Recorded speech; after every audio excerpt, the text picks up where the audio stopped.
There's a video floating around about a mom whose adult children are no contact with her, and she's wondering why. She has gone private, so I can't just go and find the video. But I think this video is extremely needed for all of the mothers today who don't realize how important it is to do the work on yourself. I have 2 adult children. I respect them both greatly. I have relationships with both of them. They have their own lives. They know if they need something, they can come to me, ask for advice, even just a listening ear, but at the same time, they know I'm not gonna meddle. Unless I think they're physically in danger, I'm not gonna meddle. I'm just gonna worry silently and pour it all out to God and let Him intervene. And the difference I see with my friends who have healthy adult children and my friends who do not have healthy adult children is my friends' ability to reflect and change. It has nothing to do with their children specifically. It had everything to do with the parent's ability to self-reflect and modify, be humble, be willing to admit mistakes,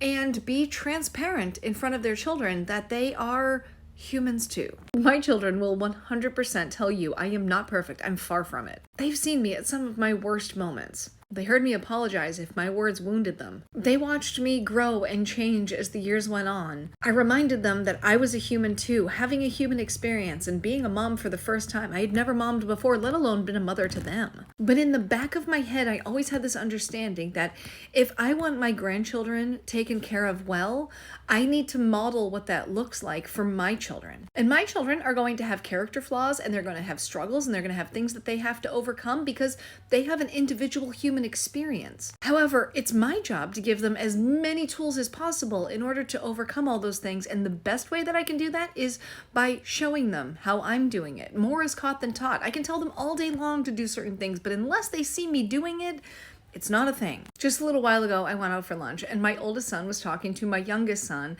and he put him up on the counter and he was like, "Really? That's great." And was just really on his level, meeting him where he was. That's not something you teach. That's something you show. When I listen to women who have had severed relationships with their adult children, one, I can see the external influences in their children's lives that they were not mitigating, that they were not trying to get rid of or intervene. And that causing a divide that becomes a chasm that they can no longer overcome. And for other moms, you can see that it was more their lack of self-reflection and growth that caused substantial issues between them and their adult kids. The way you can tell the difference is how those women have relationships with other people in their lives. If it isolates to just one child, it may be a one-off. And sometimes sucky things happen. We can't just automatically assume they were a terrible mother. However, we also can't just automatically assume that it's a rebellious kid. Some people mask their unhealthy well. But the key takeaway for us as mothers is that the only person we can change is us. And the more we model that, the more we heal generations to come.